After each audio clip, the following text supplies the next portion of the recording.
Muy buenos días, amados hermanos, Dios les bendiga. Qué hermoso es alabar al Señor. Vamos a continuar adorándole ahora con la predicación de su palabra. Les invito a abrir sus Biblias en Marcos, el Evangelio de Marcos. Ahí es donde estamos en nuestra serie. Y este es el tercer mensaje en el Evangelio de Marcos. Se titula Venid en pos de mí. Son los versículos del capítulo 1, del 14 al 20. Y así dice la palabra de Dios. Después que Juan fue encarcelado, Jesús vino a Galilea predicando el Evangelio del reino de Dios, diciendo: el tiempo se ha cumplido y el reino de Dios se ha acercado. Arrepentíos y creed en el Evangelio.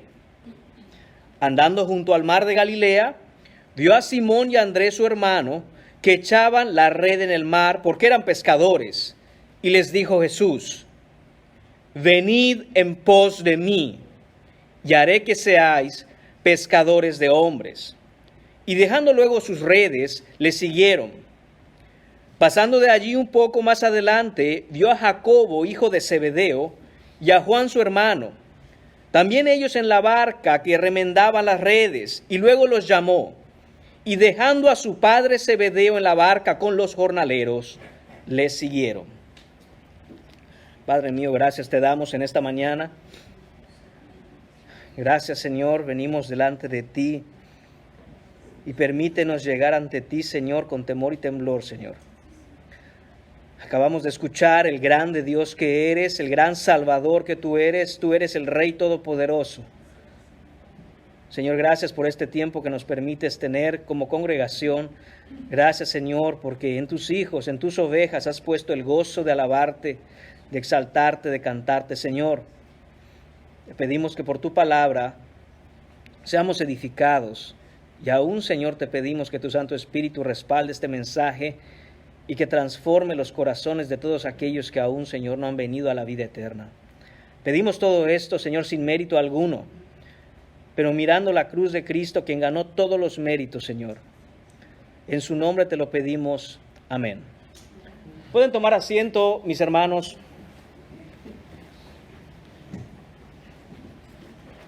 Como dije, este ya es el tercer mensaje de la serie de Marcos. Y hemos visto que Juan el Bautista aparece en un momento en el que empieza a anunciar la llegada de un rey. Este es el Rey de reyes y Señor de señores que fue prometido en el Antiguo Testamento y que ha llegado. Y además también hemos aprendido no solo que ha llegado, sino que viene, y sorprendentemente para muchos, este rey que es todo majestuoso, viene en forma de siervo. Hoy comenzaremos a hablar propiamente del ministerio de Jesús. Vamos a ver que Jesús inicia su ministerio y en esta mañana tendremos básicamente dos puntos. El primer punto que queremos analizar, que queremos estudiar, es la predicación de Jesús. Vamos a ver qué es lo que Jesús está predicando. Él está anunciando algo. ¿Qué es lo que Jesús está anunciando? Esto lo vamos a ver en los versículos 14 y 15. Dicen los versículos 14 y 15, después que Juan fue encarcelado, Jesús vino a Galilea predicando el Evangelio del reino de Dios. ¿Qué es lo que decía Jesús mientras predicaba? Decía: el tiempo se ha cumplido, el reino de Dios se ha acercado, arrepentíos y creed en el Evangelio. La primera cosa que debemos entender, hermanos míos, es que entre el versículo 13 que vimos la semana pasada y el versículo 14 que inicia nuestra predicación de hoy, hay aproximadamente un año de diferencia. En nuestras Biblias es solo pasar de un versículo a otro, pero en el tiempo fue aproximadamente un año. Y lo sabemos porque dice: después que Juan fue encarcelado. Después de su tentación, Jesús fue para Galilea, mis hermanos, y de acuerdo al Evangelio de Juan, por eso es importante leer los 4 evangelios. Recuerden que los 4 evangelios son complementarios. Nosotros podemos ver que en ese camino a Galilea, Jesús transformó el agua en vino en las bodas de Caná.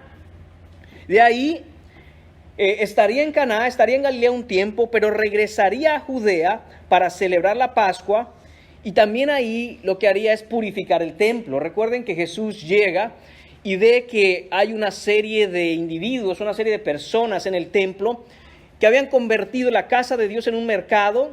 El celo de Jehová lo consume.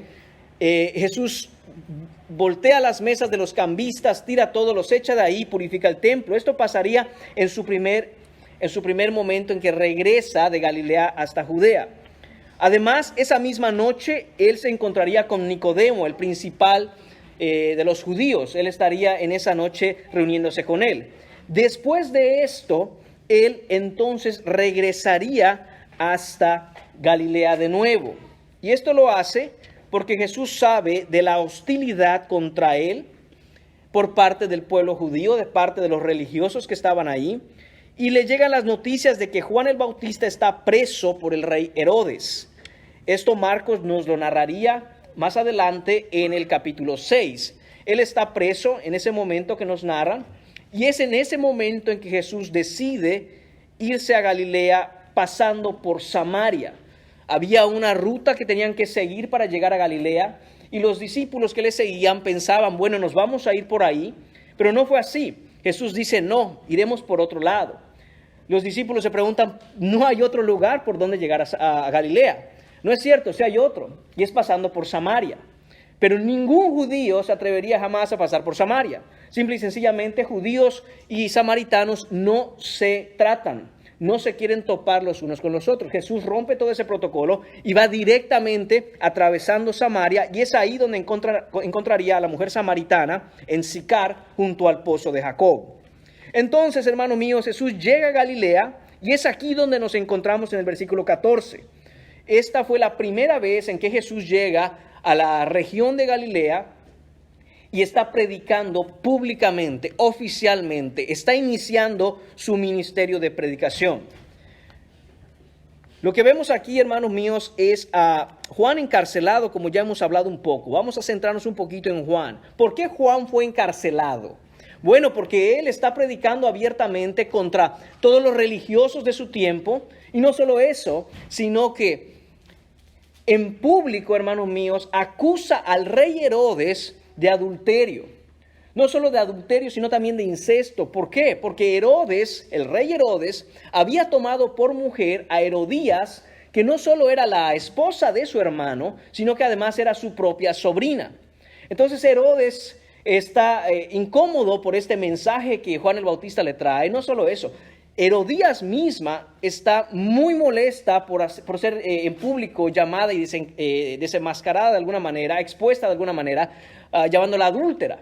Entonces ellos apresan a Juan el Bautista y después lo decapitarían.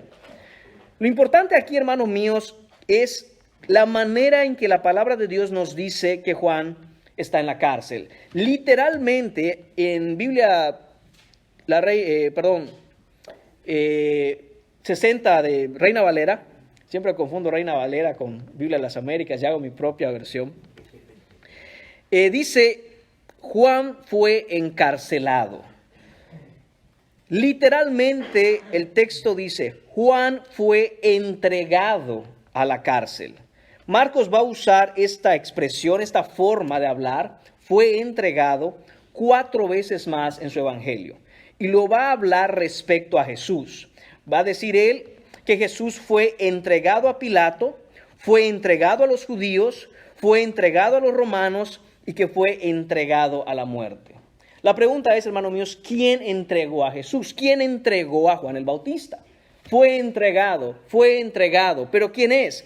Esto se conoce, hermanos míos, en la gramática griega como un pasivo. No solo eso, sino que en teología lo llamamos un pasivo divino. ¿Qué quiere decir? Que aunque no se nos menciona quién está entregando, en este caso, en el texto, versículo 14, a Juan el Bautista, y en el resto del evangelio a Jesús, se entiende por el contexto que es Dios quien está entregando a Juan el Bautista a la cárcel. Fue Dios quien entregó a Jesús a Pilato. Fue Dios quien entregó a Jesús a los judíos y a los romanos. Y por último fue Dios quien entregó a Jesús a la muerte.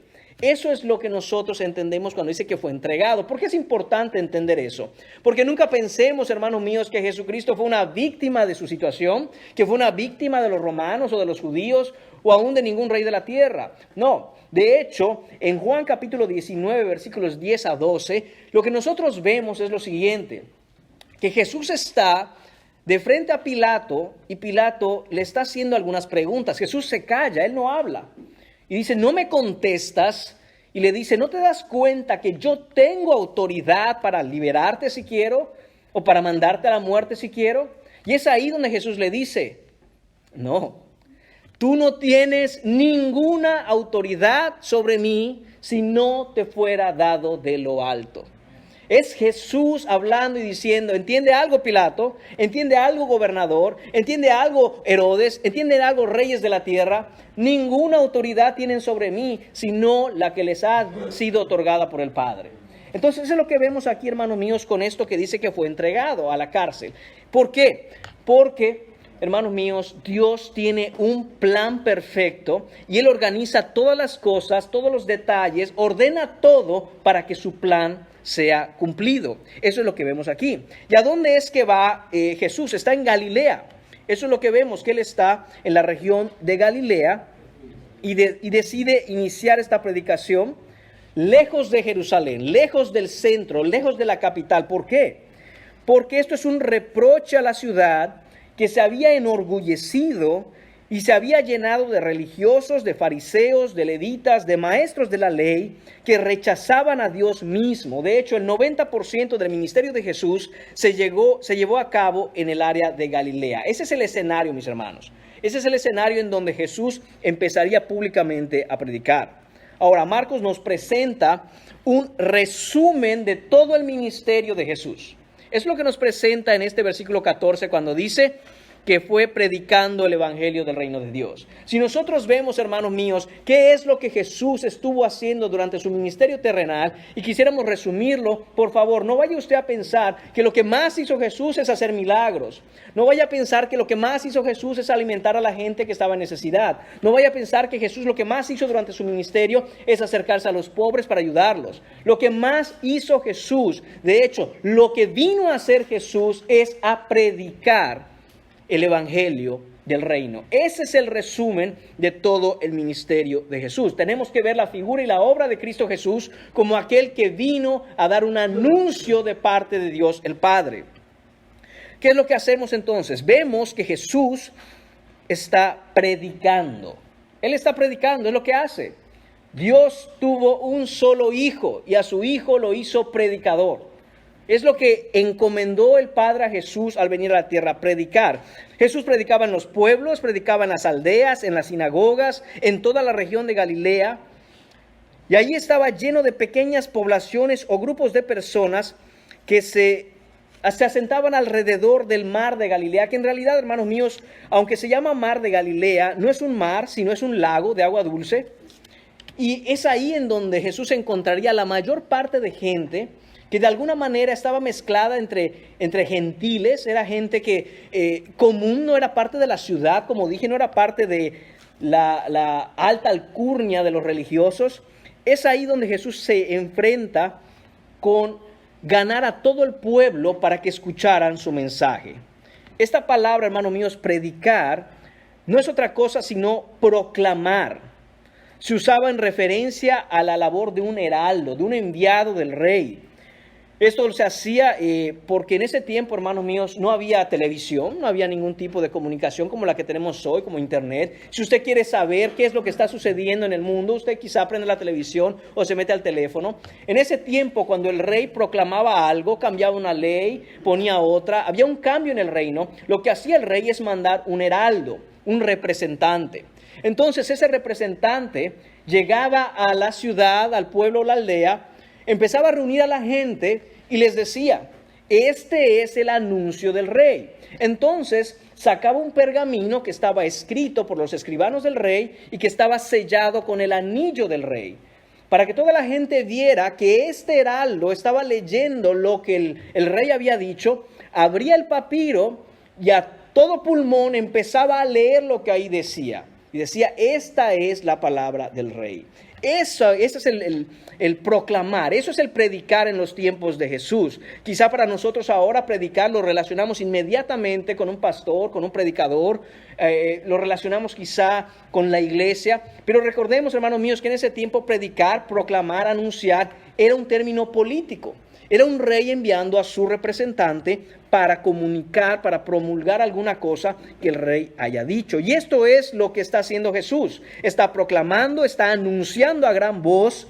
¿Y qué cosa está anunciando y proclamando? Dice el texto, el evangelio del reino de Dios. Ya hemos visto que el evangelio significa buenas noticias. El evangelio de Dios, hermanos míos, son buenas noticias. Predicar el evangelio es proclamar, anunciar las buenas noticias. Ahora, ¿cuáles son las buenas noticias? Vamos a pasar al versículo 15. Dice Jesús, el tiempo se ha cumplido, el reino de Dios se ha acercado, arrepentíos y creed en el evangelio. Esas son las buenas noticias, hermanos míos. Esas son las buenas noticias. Ese es el evangelio del reino. Ahora, ¿cómo son estas palabras buenas noticias para aquellos que la escuchan?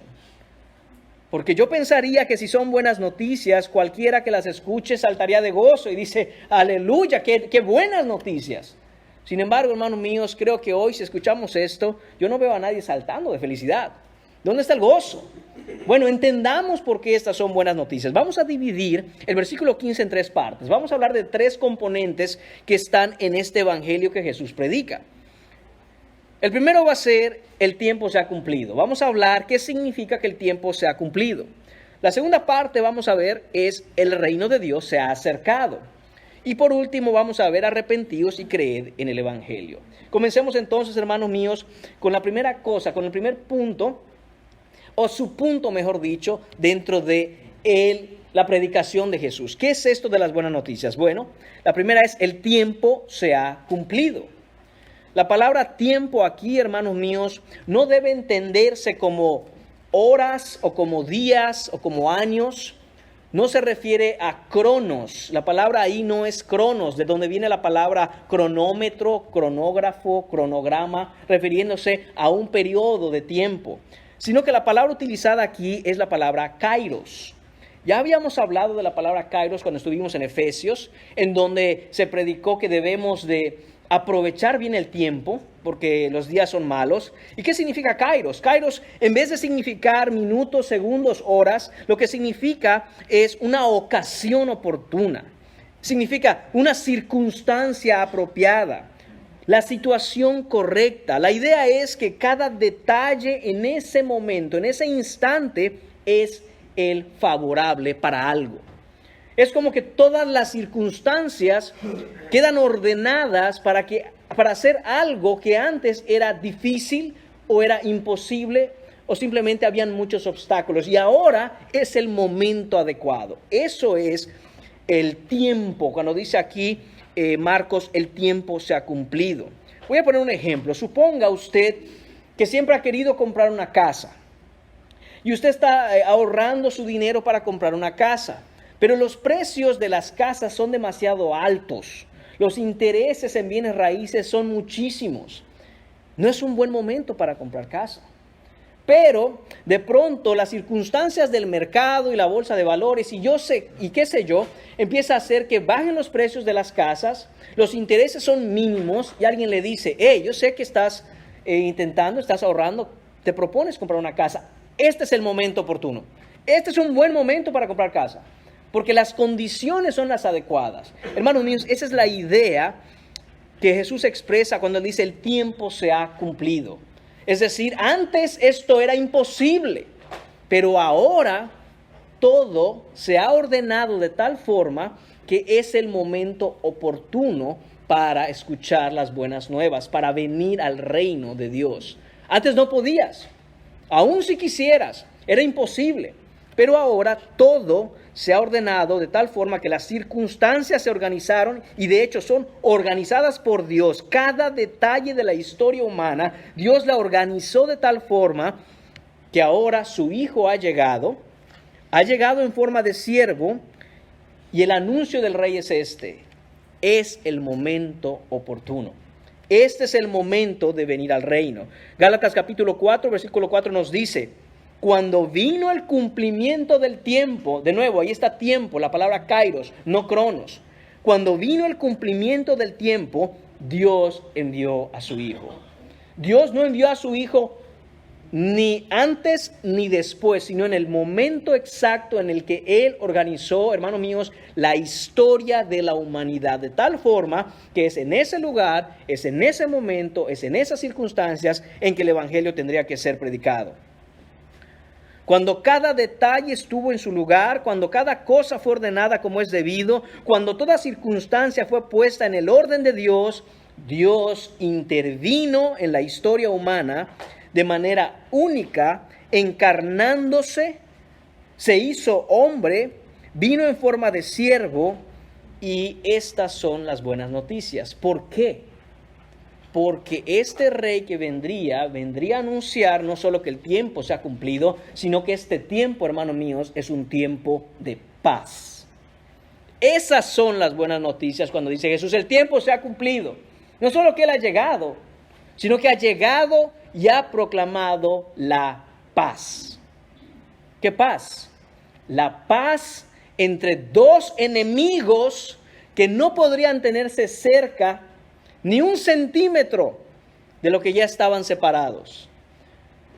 Unos enemigos que se odiaban tanto, que había una enemistad en ellos tan grande que el infierno mismo los separaba. ¿Quiénes eran esos dos enemigos?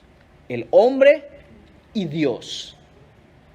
Dios está airado contra el pecador todos los días. Pero ahora viene Jesús y dice: el tiempo se ha cumplido. La declaración del rey es esta: hay tiempo de paz para con ustedes, humanos. Acompáñenme a Lucas y mire cómo lo narran los versículos del capítulo. Lucas está después de Marcos. Y mire el capítulo 1.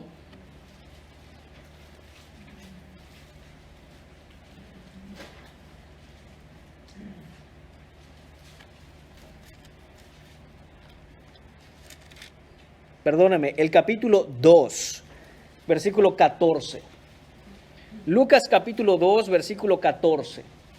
Los pastores están narrando el nacimiento de Jesús. Hay unos pastores y están en esa región apacentando las ovejas, y entonces se les aparece el ángel del Señor y les anuncia que deben adorar al niño.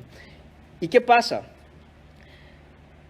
Que ven huestes celestiales, dice el versículo 13, que alaban a Dios, y escuchen lo que dicen los ángeles en el nacimiento de Jesús: gloria a Dios en las alturas, y en la tierra paz, buena voluntad para con los hombres. Esas son las buenas noticias.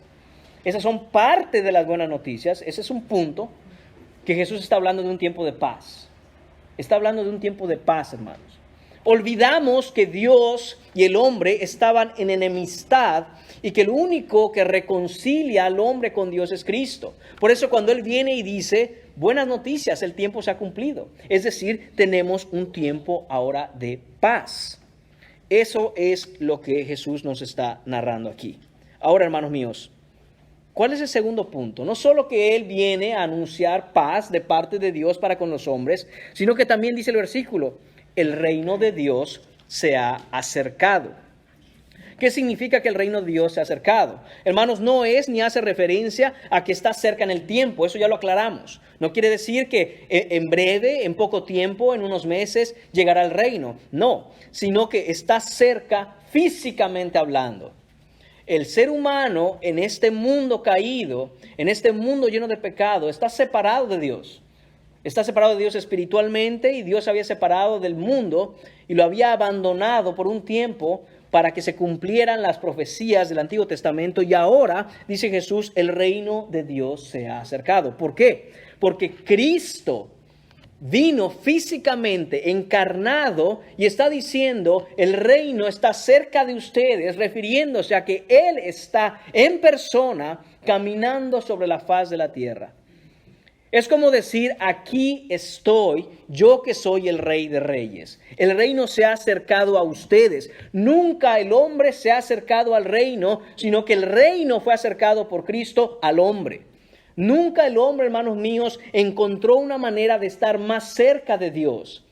No por la religión, no por las tradiciones, no por las costumbres, sino porque Cristo vino y acercó el reino a los hombres. Es en Cristo en quien el reino de Dios se ha acercado, y solo en Él es que el hombre puede ser salvo. Está diciendo Jesucristo aquí, no solo es el tiempo apropiado, no solo es el tiempo oportuno, pero además es que yo estoy aquí para venir a buscarles. Hermanos míos, si Dios declarara simplemente que es el tiempo oportuno y que el que pueda llegue, ¿sabe cuántos llegarían, hermanos? Ninguno. Ninguno llegaría. Porque el hombre no puede, ni quiere, ni tiene los medios para acercarse al reino. Y como no puede, ni quiere, ni tiene los medios, es Cristo Jesús quien ha llegado y dice, hey, el reino se ha acercado a ustedes. Yo he venido por ustedes. Yo he venido a salvar lo que se había perdido. Y eso, hermanos míos, son buenas noticias. Son buenas noticias para aquellos que entendemos que si no fuera porque Cristo vino a buscarme, yo, hermanos míos, jamás me hubiera acercado a Él. Son buenas noticias. Cristo ciertamente reinará, hermanos míos, sobre todas las naciones. Eso nosotros lo sabemos por muchos versículos en la Biblia. Todas las naciones serán las naciones de Cristo un día. Y estoy hablando, hermanos míos, de las naciones que conocemos hoy. Estoy hablando de las naciones de esta tierra. Estoy hablando, hermanos míos, de los gobiernos de todos los países. Un día se rendirán a Cristo. Pero ese reino ha comenzado primero en el corazón de los seres humanos, de aquellos a quienes Dios eligió antes de la fundación del mundo para salvación. ¿Por qué? ¿Por qué no viene Cristo y toma todas las naciones y entonces todo va a ser paz en el mundo? Hermanos míos, porque en este reino Cristo tiene súbditos, Cristo tiene un pueblo. Y de nada sirve tener un reino perfecto en donde los súbditos, en donde el pueblo es un pueblo pecador. De hecho, cuando usted mira toda la historia del Antiguo Testamento, ¿qué es lo que hizo el pueblo de Israel? Siempre abandonó al Señor. Y siempre el Señor fue y los rescataba. ¿Y qué hacían ellos cuando estaban rescatados? Cuando ya el problema había pasado. Regresaban de nuevo a lo mismo. Entonces no funciona, hermanos míos, ni va a funcionar jamás encontrar al presidente perfecto o al rey perfecto y ponerlo arriba si la gente no cambia. Tiene que cambiar primero la gente, porque si la gente no cambia, el país sigue igual, el reino sigue igual, el mundo sigue igual. Lo que necesitamos es un cambio de dentro hacia afuera. No importa, hermanos míos, si en una nación ponen un grupo a gobernar y ese grupo es perfecto, que no lo existe, pero vamos a suponer que ponen a gente perfecta, que no es corrupta, que es buena, que vela por los demás. ¿Cuánto cambio va a hacer un grupo de gente cuando la gente, el pueblo, no cambia? Ninguno. No importa, hermanos míos, si viene un ángel a predicarnos. Si nosotros como iglesia, desde las sillas que están frente al púlpito, no cambian, la iglesia no cambia. La iglesia es la misma, no importa si viene un ángel a predicarnos. Lo que quiere Cristo primero es cambiar a aquellos que están muertos para que en su reino tenga vivos, no muertos. Dios tiene un reino de vida, no de muerte. Entonces no pudo venir Cristo primero a instaurar un reino y dice, ok, ¿quiénes van a vivir en mi reino? Y hay puros muertos. No es así, hermano mío, sino que inició primeramente con el cambio del corazón de aquellos que en Él creen. De adentro hacia afuera el reino se expandirá y un día conquistará a todas las naciones. Porque Jesús dijo, se me ha dado autoridad en los cielos y en la tierra. No solo en el cielo, hermanos, también en la tierra. Y dice Jesucristo, por tanto, es decir, con base en el hecho de que yo soy el rey del universo y tengo autoridad no solo en el cielo, sino también en este mundo, en esta tierra, id y hacer discípulos a todas las naciones. ¿Cómo? Enseñándoles a guardar todo lo que les he mandado. Entonces, hermanos míos, son buenas noticias que este reino se haya acercado. Son buenas noticias porque nosotros podemos estar de frente, de puertas abiertas a este reino que Cristo ofrece. Ahora, tercer punto, arrepentíos y creer en el Evangelio. ¿Por qué son buenas noticias que Jesús predique y anuncie arrepentíos y creed en el Evangelio? ¿Por qué son buenas noticias? Bueno, hermanos míos, primero que nada, esta es la predicación. Esta es la predicación. Esta no es una predicación. Este no es un tipo de predicación. Esta es la predicación.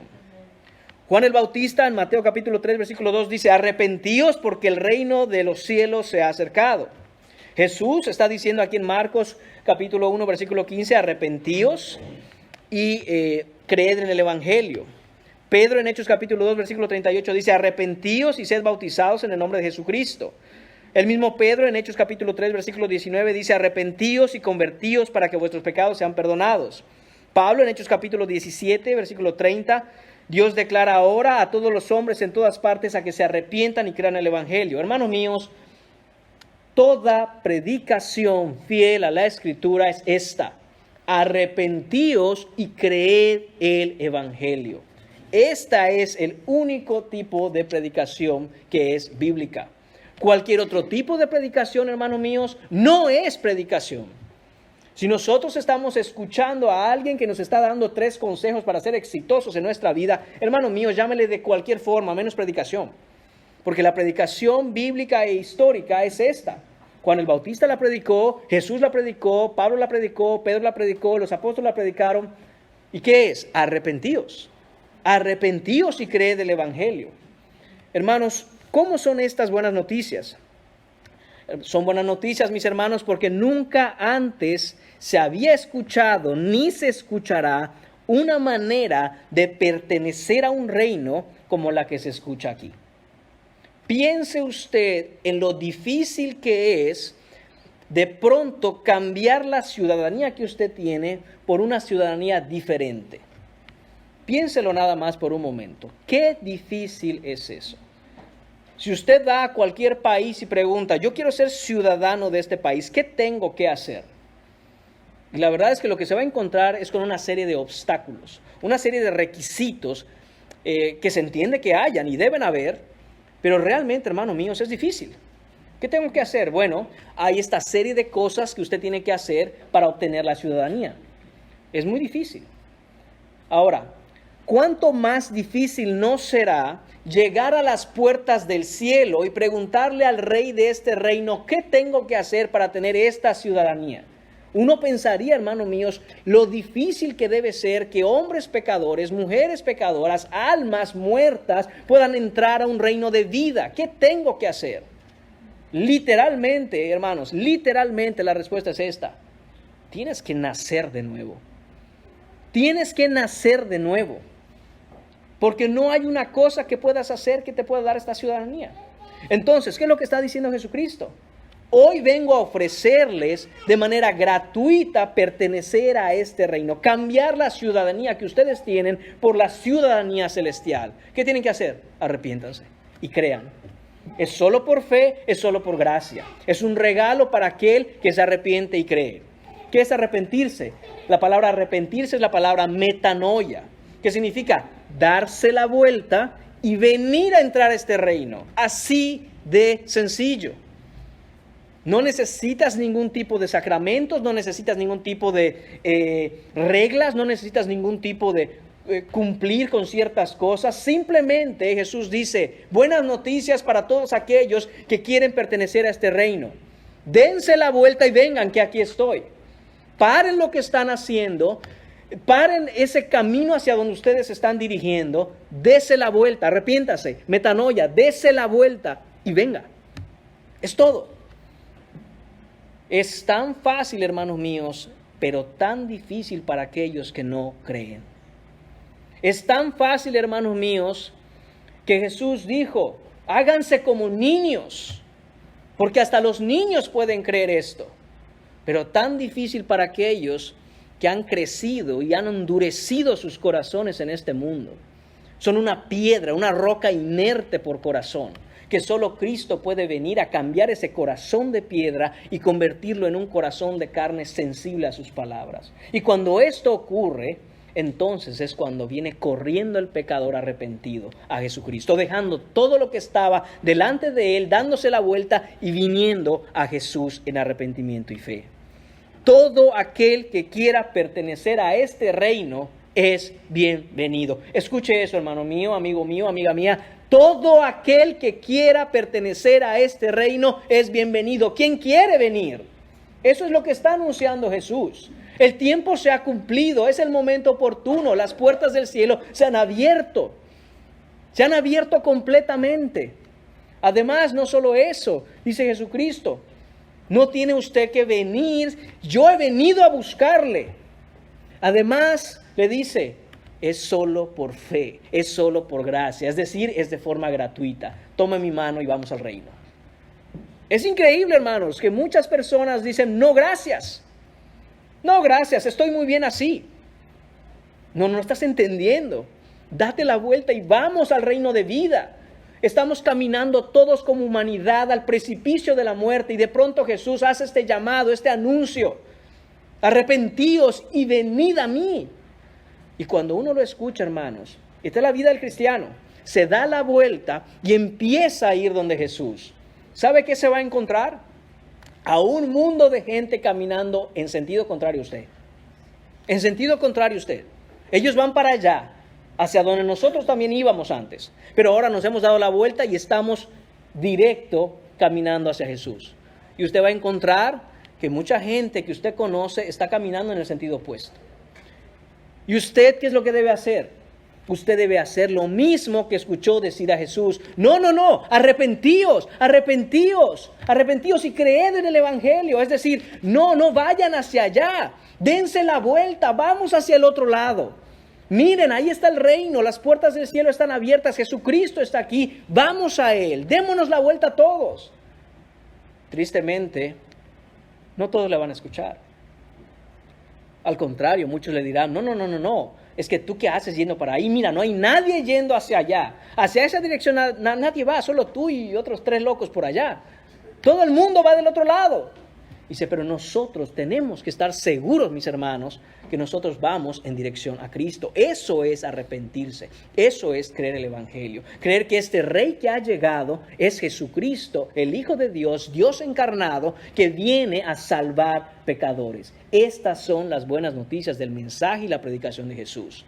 Pecadores condenados, escuchen, he venido a salvarles. Hermanos, qué gozo debe hacer eso en nuestros corazones. Qué gozo debe traer eso en nuestra alma. Que nosotros hemos pecado contra Dios y que estábamos destituidos de su gloria, pero que Jesucristo dijo, he venido a salvarles. ¿Quién quiere venir al reino? Y esa es la pregunta, hermanos, que debemos nosotros contestarnos. Debemos contestarnos después de escuchar la predicación de Jesús. ¿Estoy yo arrepentido? ¿Está mi corazón arrepentido y creyendo en Cristo para salvación? Vamos ahora a ver en los siguientes versículos, mis hermanos, el llamamiento de Jesús. Hemos visto la predicación de Jesús y por qué estos son buenas noticias. Ahora vamos a ver el llamamiento de Jesús. Se encuentra en los versículos 16 a 20. Dice el versículo 16, andando junto al mar de Galilea, vio a Simón y a Andrés su hermano. Este Simón no es otro que Pedro, hermanos, que echaban la red en el mar porque eran pescadores, y les dijo, venid en pos de mí y haré que seáis pescadores de hombres. Y dejando luego sus redes, le siguieron. 19, pasando de allí un poco más adelante, vio a Jacobo, hijo de Zebedeo, y a Juan su hermano, también ellos en la barca que remendaban las redes.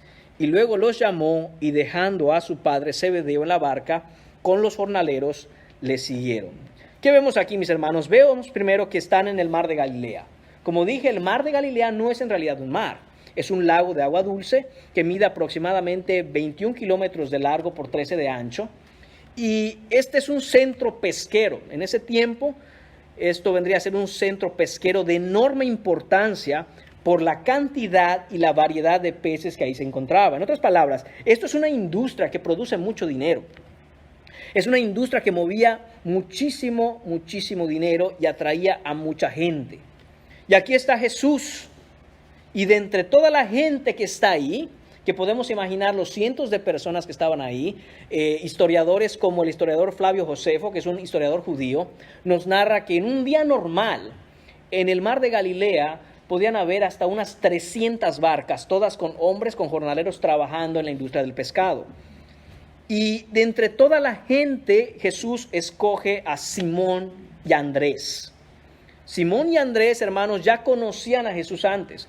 No pensemos que Jesús está caminando por Galilea y que nunca ha visto a estos hombres y que los llama. No es así. Sabemos esto porque en el primer capítulo de Juan nos explican que Simón y su hermano Andrés ya habían escuchado la predicación de Juan el Bautista y Juan el Bautista les había señalado a Jesús como el Cordero de Dios. Ellos ya conocían a Jesús, ya creían que Jesús es el Mesías. De alguna manera ellos ya tenían fe en Cristo. Decían, Él es el Salvador, Él es Cristo Jesús, Él es el ungido de Jehová que va a venir a salvarnos. Sin embargo, ellos continuaban con su vida normal. Ellos seguían yendo a pescar de manera normal. Ellos tenían una vida prácticamente normal, a pesar de que sabían que Jesús es el Mesías prometido. Pero Jesús aquí les está haciendo un llamamiento, un llamado. Ya no solo a creer en Él con la mente y decir, sí, tú eres el Mesías. Ya nos dijo Juan que tú eres el Mesías. Te hemos visto y ¿sabes qué, Jesús? Creemos que tú eres el Mesías. Pero este llamamiento va más allá, mis hermanos. Este llamamiento es un llamamiento a dejarlo absolutamente todo. Las palabras de Jesús en el versículo 17 son, venid en pos de mí. Y lo mismo ocurrió también con Juan y Jacobo, que son hermanos, hijos ambos de Zebedeo, versículos 19 y 20. Jesús los llama y les pide que dejen todo, que dejen a su padre, que dejen las redes, que dejen su trabajo, que dejen a los jornaleros y que vayan en pos de Él. Este llamamiento, hermanos míos, es algo muy particular para estos hombres específicos, porque es un llamamiento a seguir a Jesús y ser entrenados y ser capacitados por Él de manera personal. Estaban llamados a olvidarse de su antigua vida y ahora a vivir con Jesús durante su ministerio terrenal. Y aunque esto es un llamado muy particular para estos 4 hombres, hermanos, esto que vemos aquí es exactamente lo mismo que ocurre a cualquier persona a la que Jesús llama para seguirle a Él. Hoy en día muchos dicen ser seguidores de Cristo. Si usted sale a la calle y toca una puerta y usted dice, ¿usted conoce a Cristo? Sí, yo lo conozco. ¿Usted cree en Cristo? Sí, amén, yo sigo a Cristo. Muchos dicen ser cristianos, mis hermanos, pero debemos analizar este pasaje para entender lo que significa realmente ser un seguidor de Jesús. ¿Qué es lo que realmente significa ser discípulo del Maestro, seguidor de Cristo? ¿Qué es lo que significa realmente ser cristiano? Hermanos, en esta porción de la Escritura quisiera que pensemos y que tengamos esta pregunta en mente. ¿Realmente soy yo un seguidor de Jesús? ¿Realmente estoy siguiendo a Cristo? Esa es la pregunta que tenemos que hacernos mientras estamos analizando este texto. Y esta pregunta, mis hermanos, se los digo con todo mi corazón, no es del púlpito hacia allá, es del cielo hacia todos los que estamos allá, incluido yo que estoy al frente. ¿Realmente estoy yo siguiendo a Cristo o me estoy engañando? ¿Realmente estoy yo siguiendo a Cristo? Como nos dice Primera de Corintios, examinaos a vosotros mismos si estáis en la fe. No vaya a ser que estén reprobados. Entonces, vamos a ver, hermanos míos, aquí también 3 cosas con respecto a este llamamiento de Jesús. El primero, este es un llamamiento voluntario. Y no confundamos, hermanos, no quisiera que confundamos aquí la palabra voluntario con el hecho de que si usted quiere, puede, si no, no. No, esto quiere decir que es voluntario respecto a Jesús, es decir, que es por la voluntad de Jesús. Es por la voluntad de Jesús. El llamamiento de seguir a Jesús no lo decide ningún hombre. Es Jesús quien decide quién le sigue y quién no. Es un llamamiento voluntario refiriéndonos a su voluntad. El mar de Galilea estaba lleno de pescadores ese día como cualquier otro día.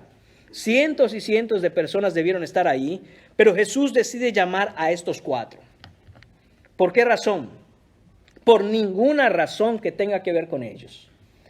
Jesús no miró y vamos a ver quiénes son los mejores pescadores, vamos a ver quiénes son los que tienen como buena madera para seguirme. No, Jesús no miró quiénes eran ellos.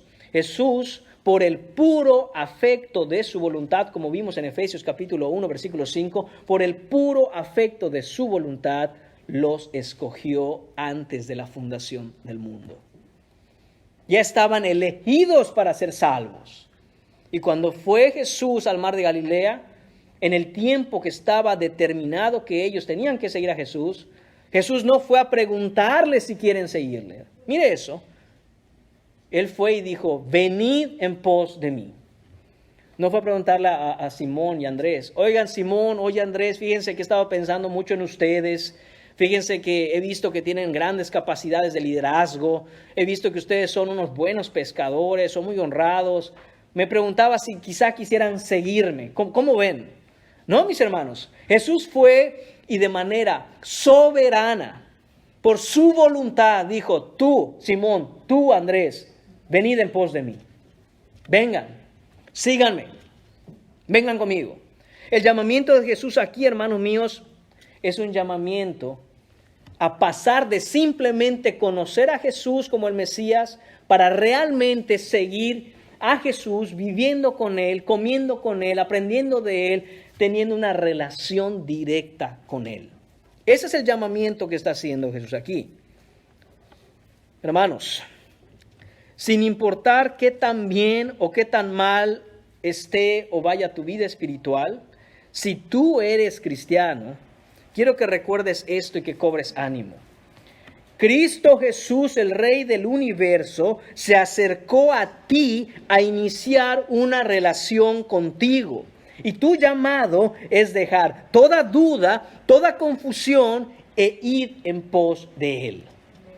Ese es el llamamiento para tu vida. Yo no sé cuánto tiempo tienes de conocer a Jesús. Yo no sé si es un año como estos hombres que aproximadamente tenían un año de haber conocido a Jesús. No sé si son 2, si son 5, si son 20. Pero ha llegado el momento en que escuches lo que Jesús tiene que decir. No solo me conozcas porque en tu mente sabes que la Biblia dice que Él es el Salvador, sino venid en pos de mí, dice Jesús. Deja ya esa vida cristiana en tu mente, oculta por allá en tu corazón. Date la vuelta, deja todo atrás y ven a mí. ¿Por qué? Porque el Señor, Dios, Rey del universo, soberanamente ha venido y te ha dicho, venid en pos de mí. Ese es el llamamiento que está haciendo Jesús en esta mañana a todos los que estamos escuchando. Venid en pos de mí. Además, segundo, este llamado es un llamado personal. No solo es un llamado voluntario, es decir, no es solo por la voluntad de Cristo, sino que es además un llamado personal. Y de nuevo, esto no se refiere personal con respecto a nosotros, sino personal con respecto a Cristo. Es decir, hay que seguirle a Él. Dice el versículo, venid en pos de mí. Ese mí es Jesucristo. No es otro, sino Jesucristo. Jesús no nos llama a seguir una institución, no nos llama a seguir una organización, no nos llama a seguir una denominación o pertenecer a determinado grupo, no nos llama a seguir una serie de reglas, no nos llama a cumplir con una serie de actividades religiosas o hacer una serie de sacramentos, no nos llama a nada de eso. No nos llama a seguir ningún santo, no nos llama a seguir ninguna virgen, nos llama a seguirlo a Él. Dice, venid en pos de mí, fuera de Él no hay otro. No nos llama a buscar una iglesia que nos guste. Su llamado es a seguirlo a Él y tener una relación personal con Él. Venid en pos de mí. A eso es que llamó Jesús a estos hombres y a eso es que Jesús nos llama en esta mañana a todos nosotros.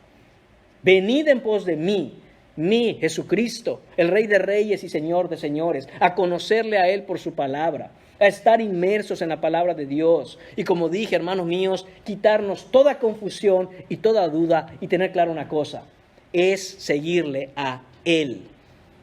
No es seguir un pastor, no es seguir un ministerio, no es seguir una denominación, es seguir a Cristo y decir, yo soy cristiano.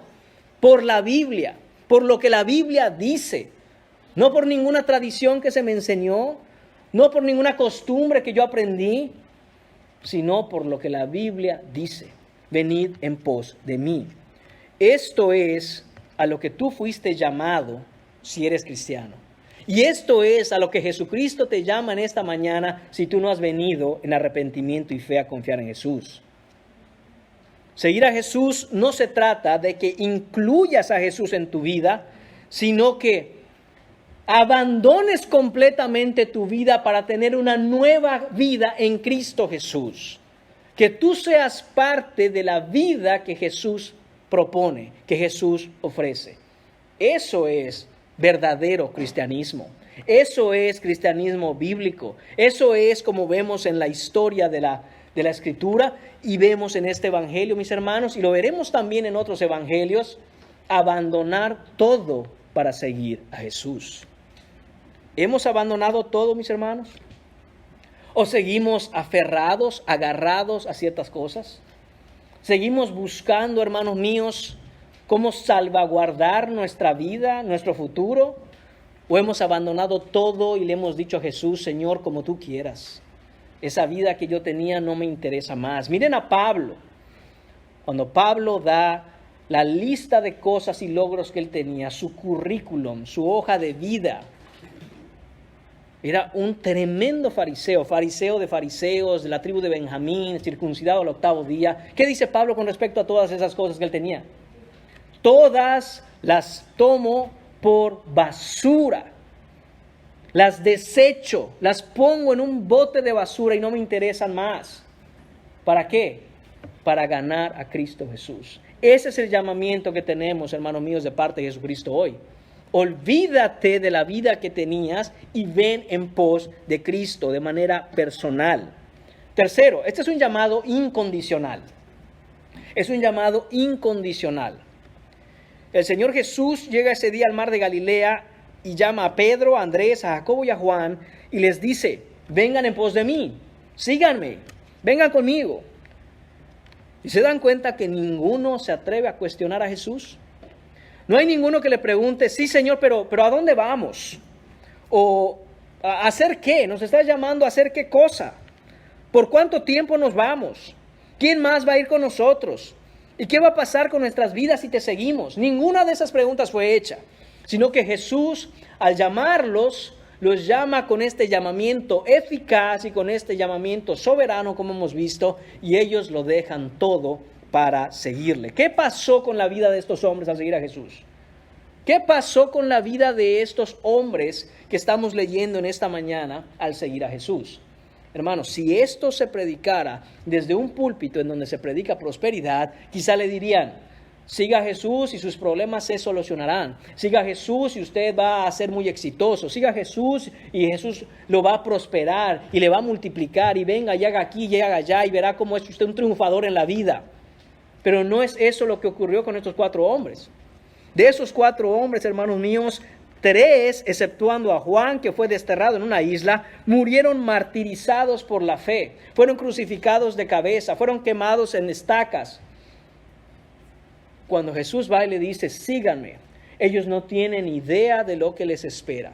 Ese día en Galilea, en el mar donde ellos trabajaban pescando con sus redes, fue el día en que todo cambió para ellos. ¿Y a dónde los dirigió Jesús? Al martirio. Pero a través del martirio, a la vida eterna. Ellos podían haberse quedado pescando el resto de sus vidas. A veces tenemos la idea de que estos son unos pobres pescadores. Hermanos, note cómo, al menos con Jacobo y con Juan, ellos, los hijos de Zebedeo, son dueños de una empresa pesquera. ¿Cómo lo sabemos? Porque dice el texto que ellos dejaron a su padre y a los jornaleros con ellos. Es decir, que Zebedeo estaba a cargo de esa porción de industria pesquera y tenía jornaleros. Es decir, tenía empleados, tenía gente que trabajaba para ellos. Sus hijos estaban ahí. Probablemente Jacobo y Juan pudieran haber dicho, pero Jesús, espérate, mira, déjame asegurar mi futuro primero. Porque tú sabes, nosotros tenemos esta empresa aquí de pescadería. Cuando mi padre muera, uno de nosotros 2 o quizá los 2 nos encargaremos de ello. Tenemos obreros aquí, tenemos empleados. Jornaleros, hermanos míos, es la misma palabra que se utiliza en el pasaje del hijo pródigo, cuando el hijo pródigo dice: ¿cuántos jornaleros hay en casa de mi padre que tienen abundancia? Esto era designado para una persona que tenía dinero, que tenía posibilidades económicas fuertes. Y Jesús les está diciendo a ellos: dejen eso, abandonen a su padre, abandonen su negocio de pesca, abandonen su industria. No les importa asegurar su futuro, vengan conmigo. No hay condición para esto. No podemos ponerle a Jesús ciertas condiciones. Sí, te sigo, pero no hay ninguna condición. Es seguirse, entregarse a Él. Es tirarse desde un abismo y esperar que Jesús haga lo que Él quiera, hermanos. No podemos nosotros ponerle a Jesús cierto tipo de límites, cierto tipo de condiciones o cierto tipo de restricciones. Seguir a Cristo en verdad es seguirle sin ningún tipo de condición.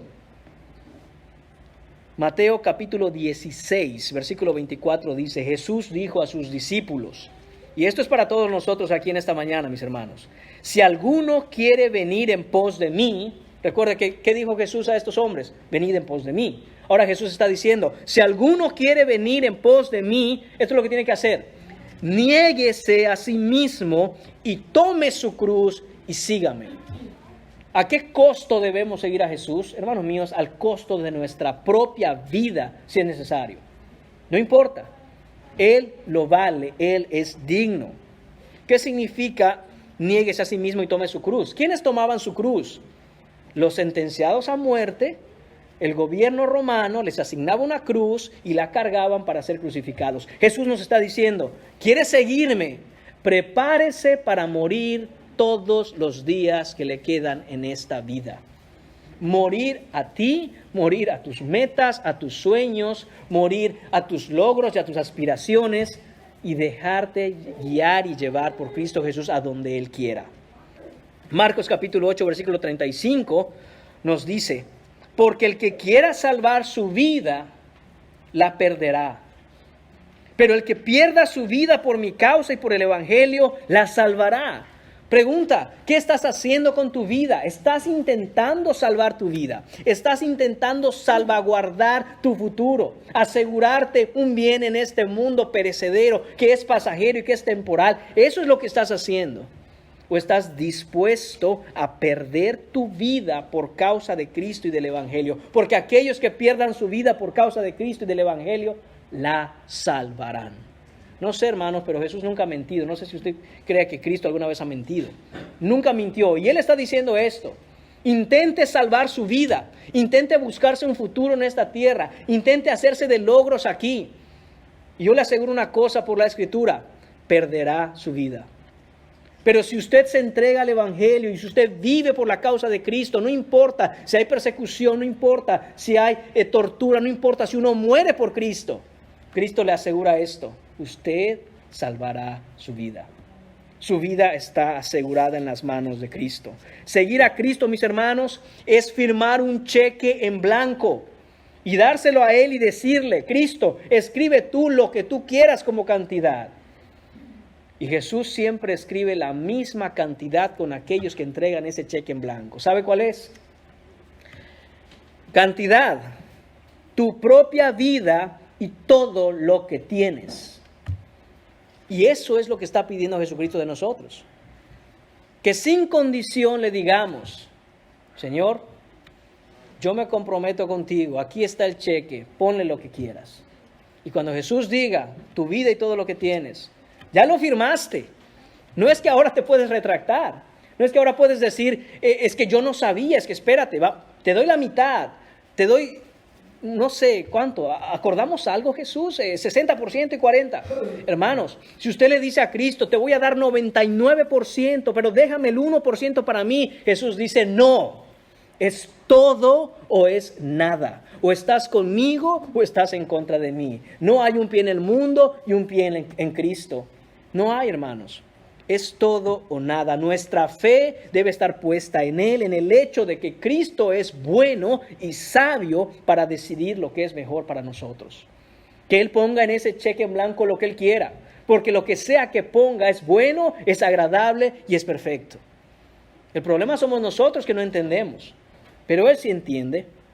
En medio de nuestras adversidades, mis hermanos, en medio de nuestros conflictos y cargas, en medio de nuestras preocupaciones y problemas y dolores en el alma, y persecuciones o torturas, y aún en medio de la maldad del pecado que mora alrededor de nosotros y en nosotros, Él es poderoso para librarnos de todo esto, o aún mejor, hermanos, sostenernos en medio de todo esto.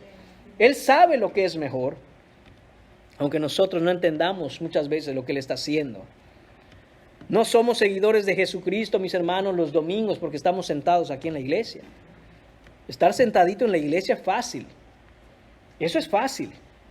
Bueno, hay algunos que les cuesta trabajo, hasta venir a sentarse el domingo. Pero en realidad, una vez sentado aquí, hermanos míos, eso es fácil. Lo que no es fácil, hermanos míos, es salir al mundo en medio de las aflicciones que hay, en medio de las tentaciones que hay, y ser la luz de Cristo. Pero eso estamos llamados a hacer. Y no importa, mis hermanos, qué tan difícil veamos las circunstancias o las situaciones.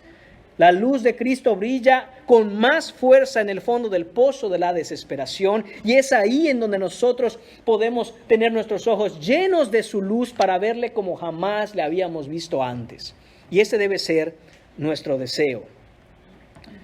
Para ir cerrando el mensaje, mis hermanos, hemos visto la predicación de Jesús y el llamamiento de Jesús. Ahora, ¿qué debemos aprender de este pasaje? Primero, que el reino de Dios se ha acercado por Cristo y en Cristo. Debemos tener eso en claro. El reino de Dios se ha acercado por Cristo y en Cristo, y ahora tenemos acceso a ese reino solo por el arrepentimiento y la fe. Solo por eso, por arrepentimiento y fe en Él. Y debemos preguntarnos, ¿estamos en ese reino? ¿Hemos dado la vuelta y hemos caminado hacia Cristo para entrar en el reino? Y si es así, ¿cuáles son las señales de ese reino que Cristo está predicando entre nosotros hoy? La Biblia no puede ser un libro de historia, mis hermanos. La Biblia no puede ser una serie de verdades a las que hay que honrar, como se honra quizá la foto de la abuela ahí colgada en algún lugar. No, hermanos. O esto es verdad, o este libro no sirve para nada. Y la pregunta es, ¿cuáles son las evidencias y las señales del reino de Dios que se ha acercado en nuestra vida, en tu vida, en mi vida, entre nosotros, en nuestra iglesia? ¿Cuáles son esas señales? ¿Dónde está este reino? Podemos venir cada domingo, hermanos míos, a hablar de cosas maravillosas, pero la pregunta es, ¿dónde está este reino? Yo quiero ver este reino. ¿Dónde está? ¿Usted quiere ver este reino en su casa, en su hogar, en su familia, entre los suyos, en esta iglesia, en el mundo? ¿Dónde está el reino que Cristo predica?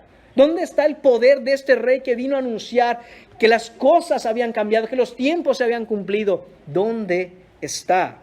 Si Dios está entre nosotros y estamos en su reino, hermanos, entonces nuestros corazones deben ser corazones arrepentidos, humildes, no orgullosos, no buscando el mundo.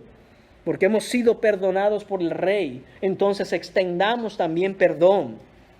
No guardemos rencor, amémonos, seámonos pacientes, oremos los unos por los otros, cuidémonos los unos a los otros. Estamos viendo este tipo de señales en medio nuestro, hermanos, ¿o no? ¿O solo son verdades escritas en las páginas de un libro? Porque si es solo eso, mis hermanos, lo que tenemos es tinta negra en papel blanco. Pero el reino de Dios no consiste en palabras, sino en poder. ¿Dónde está esto? Somos un pueblo quebrantado, somos una iglesia arrepentida. Queremos caminar bien delante de Dios. ¿O no perdemos oportunidad para condenarnos los unos a los otros, criticarnos los unos a los otros, hablar a las espaldas los unos de los otros? ¿Dónde están las muestras claras de que estamos en el reino de Dios?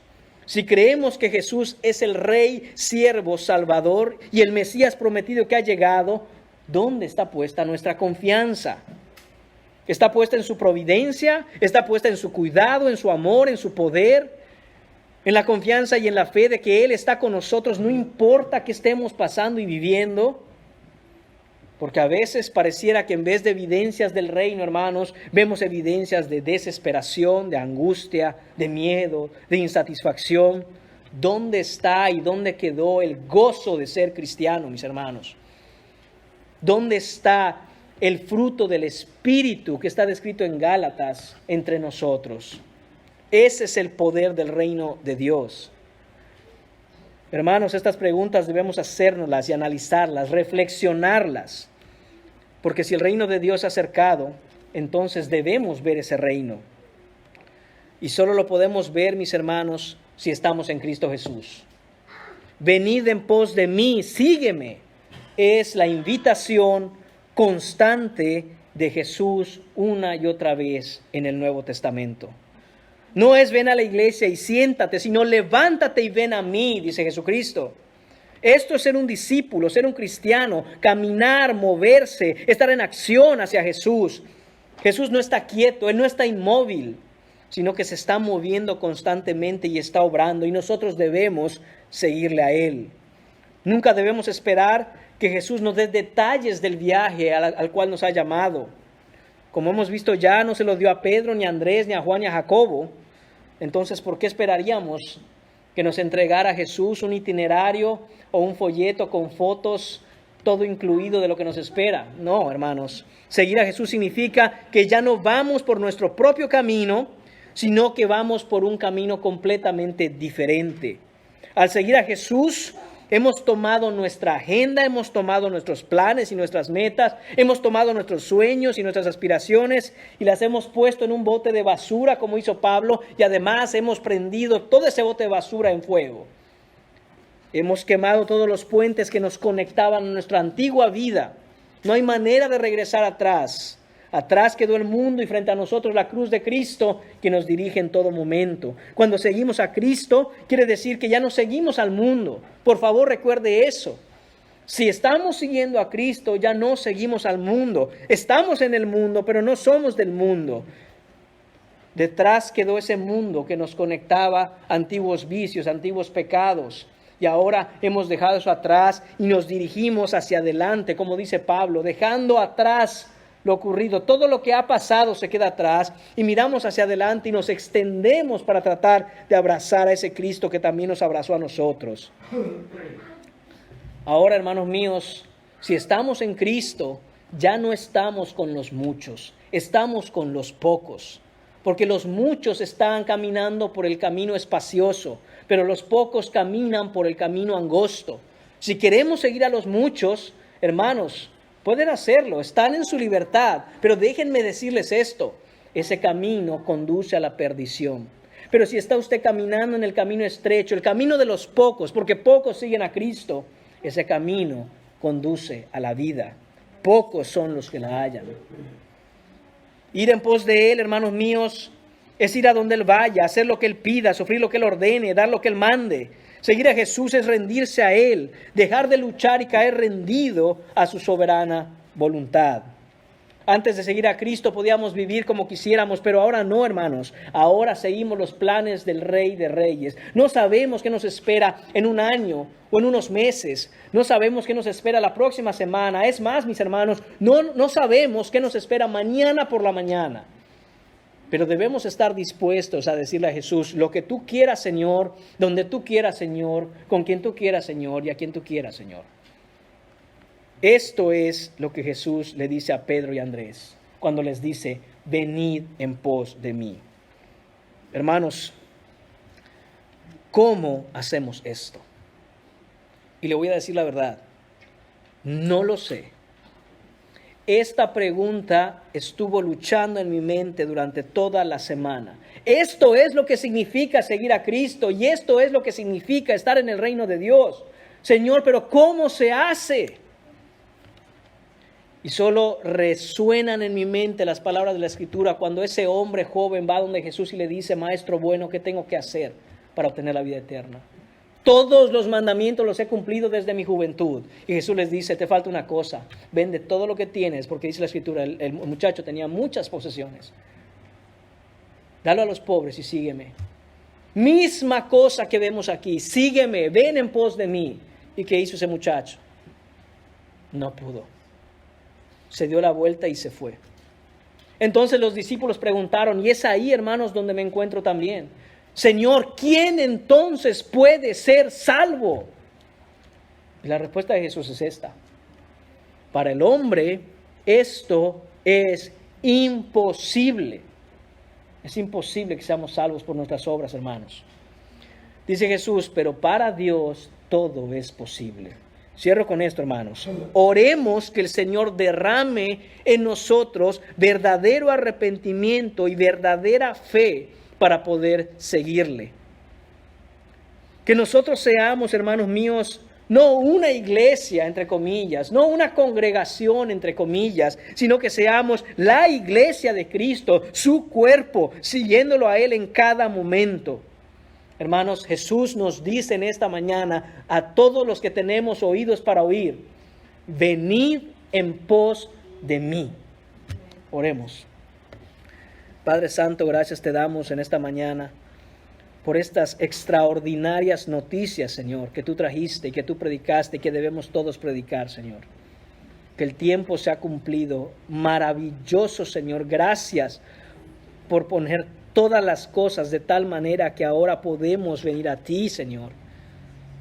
El reino de Dios se ha acercado. Gracias, Jesús, por venir a buscarnos, a salvar pecadores. Qué gozo escuchar, Señor, que tú dices, he venido a salvarlos. A eso es que he venido. No he venido a condenar al mundo, sino a buscar lo que se había perdido. Gracias, Señor. Gracias, Señor, porque además dices, arrepentíos y creed del Evangelio, dense la vuelta y solo crean. No hay otra cosa que hacer, no hay ningún cobro que pagar. Todo lo pagaste tú en la cruz, Señor, y tú dices, simplemente cree y sígueme.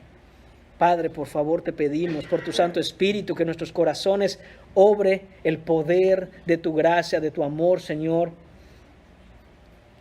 Y que dejemos, Señor, de lado el estar siguiendo, Señor, cosas temporales, planes y metas que son efímeros, que son cosas que se desvanecen como la niebla, Señor, y te busquemos a ti, que eres la roca inamovible, Señor, el Rey de Reyes, que tiene un reino eterno y para siempre en el que queremos estar, Padre.